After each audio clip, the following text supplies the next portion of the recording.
às vezes um tendão, uma cartilagem, às vezes a gente consegue ver o osso. Aí realmente é uma situação assim bem difícil, né? Bem difícil. Às vezes a gente consegue achar túnelzinho, sabe? Um buraquinho que você coloca uma pinça, entra lá uma pinça, tem um buraquinho. Então são as lesões de nível 4, tá? Não existe classificação maior que nível 4, tá? O máximo que é nível 4. Uma ferida que chegou numa dimensão dessa, por mais bonitinha, por mais no processo de cicatrização que ela esteja, a gente sempre vai falar que ela é uma lesão de nível 4, tá? E tem situações que a gente não consegue estadiar, que a gente fala, não consegue falar qual é o ponto, até que ponto ela está agindo, né? Ela está comprometendo. Quando tem aquela escara preta, aquela crosta preta, a gente não consegue classificar. Provavelmente ela vai ficar entre a lesão de estágio 3 ou 4, mas eu preciso retirar fazer esse desbridamento para poder dimensionar, tá? Existem lesões que aparecem também como um roxo muito escuro ali, muito localizado. Isso mostra para mim que a lesão é bem profunda. É como um iceberg, o que a gente vê é só a pontinha do iceberg, e lá dentro do tecido o trauma foi muito maior, tá? A gente tem que também lembrar que tem algumas lesões que tem essa necrose seca, que a gente não recomenda desbridar, tá? Principalmente em região de calcânio, se ela tá seca, se ela tá aderida, se não tem nenhuma flutuação de secreção ali dentro, é recomendado não mexer, proteger e tirar a pressão, certo? Então são esses os estágios. A gente pode também encontrar lesão por pressão causada por dispositivo médico. O que é isso? Tá? É tudo que o serviço de saúde, que os profissionais de saúde podem usar para o seu tratamento. Por exemplo, a pessoa operou, precisou colocar um dreno. Esse dreno, se ele ficar pressionando ali uma região do corpo, ele também tem condições de desenvolver uma lesão por pressão. Então pode ser um catéter nasal, pode ser uma punção arterial, né, uma punção venosa, sondas, né, sonda nasogástrica, às vezes faz lesão aqui no nariz, na vinha do nariz, sonda vesical, que é usada para fazer o xixi, para trazer o xixi para fora. Então, esses dispositivos também são causadores de lesão por pressão. Agora, na época do Covid, que teve muita lesão por pressão por conta das máscaras, não é? Os profissionais de saúde às vezes tinham lesão por pressão causada por dispositivo.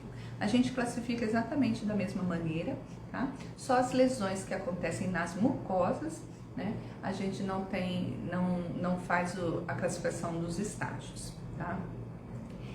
Lembrando sempre, então, quando a gente tem uma situação de risco e que a gente quer prevenir, e a gente sabe que pode, que consegue prevenir, a gente tem que fazer um conjunto de ações para conseguir diminuir os índices de lesão por pressão. Pode ser no meu pai que está na minha casa, lá que eu estou cuidando, pode ser na clínica geriátrica que eu trabalho, pode ser no hospital que eu atendo, pode ser nos pacientes que eu acompanho no PSF, tá? Então eu acho que isso é para todo mundo.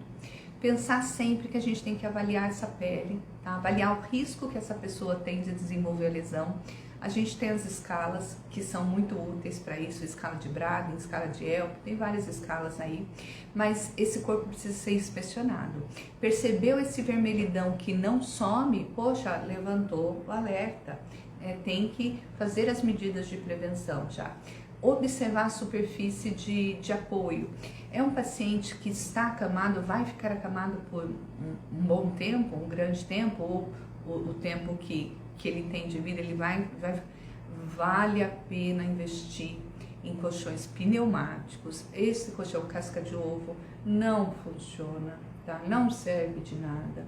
Então, vale a pena. Um colchão pneumático hoje deve estar uns R$800 aí, e você realmente faz um descanso de pressão, né?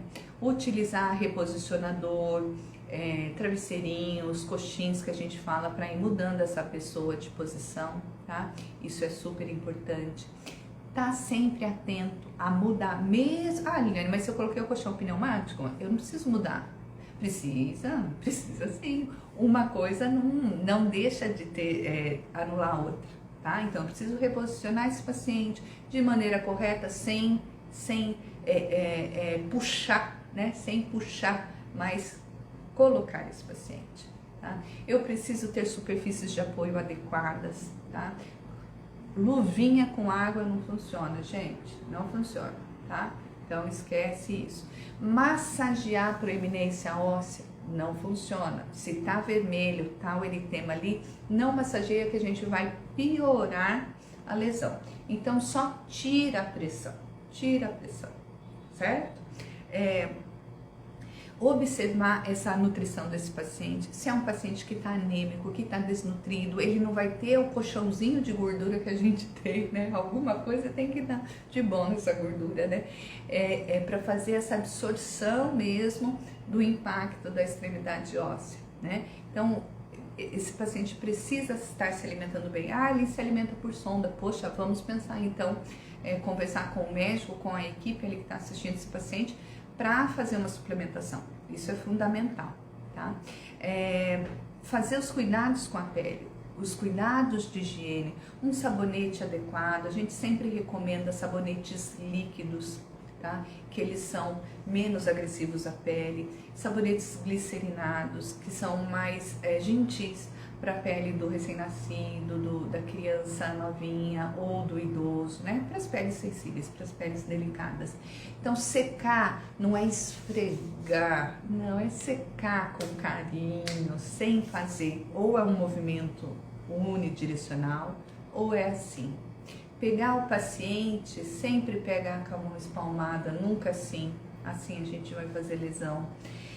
Fazer hidratação desse paciente não é besuntar o paciente, não, mas ele precisa ser hidratado. Às vezes, dependendo, precisa ser mais de uma vez ao dia hidratado, certo? Secar a dobra, usar um creme protetor que crie uma barreira nas áreas de fraldas, por exemplo, tá? Isso tudo é muito mais barato do que eu gastar com tratamento. Tá? E para o paciente nem se fala, né? Então, quando a gente for escolher, é um paciente que vai ficar acamado, vamos pensar numa cobertura que talvez você olhando agora ela é um pouco mais cara comparada com as outras, mas o benefício que ela traz é muito diferente da outra. Hoje a gente fala o quê? Não se faz prevenção de lesão por pressão com filme transparente. Tá? Não se faz prevenção por pressão com placas de hidrocoloide. Hoje eles já entenderam, já estudaram e viram que isso é insuficiente. Tá? Hoje o que é o padrão ouro? São as coberturas de multicamadas. Tá? Então são curativos que têm várias camadas, essas camadas tanto faz o gerenciamento, lembra daquele universo lá, daquele clima, temperatura e umidade? Ele faz esse gerenciamento, ele faz o alívio da pressão, ele é forte para diminuir a força de cisalhamento, certo? Então, a gente precisa, hoje a gente tem tecnologias que nos ajudam a evitar problemas maiores futuros. Então, vamos lá, pessoa vai ficar acamada, vamos já proteger. Então, os curativos de espuma multicamadas são os indicados para essas situações, tá? Então, quanto antes a gente avaliar essa pele, quanto antes a gente observar as medidas, quanto antes a gente mudar de posição. Ah, Liliane, mas tem que mudar de posição cada 2 horas? Não, depende, tá? Entre 2 e 4 horas, nós vamos avaliar as condições do paciente e aí depois a gente vai definir de quanto em quanto tempo e de que maneira a gente vai vai fazer essa mudança de decúbito, tá?